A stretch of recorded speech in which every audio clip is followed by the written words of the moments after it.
MIT technology review Pakistan के news studio में खुश आमदेद। मैं हूं आपका मेज़बान GM Shah. News round up का आगाज़ करते हैं।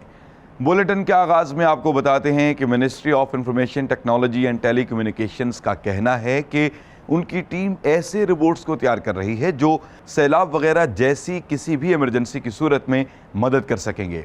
इनको जदीद सेंसर्स के साथ लैस किया जाएगा, जबकि राब्ता करने के लिए ये आर्टिफिशियल इंटेलिजेंस पर मबनी डिवाइसेस वगैरह का इस्तेमाल करेंगे।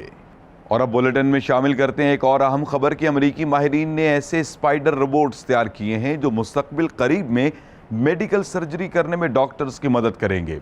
इनको इलास्टिक सिलिकॉन से तैयार किया जा रहा है, जिसकी बदौलत ये छोटे और सॉफ्ट होंगे। इस हवाले से माहिरीन ने एक अनोखे स्पाइडर रोबोट का नमूना तैयार किया है जिसके वजूद का हर हिस्सा सर्जरी वगैरह करने में मदद देता है।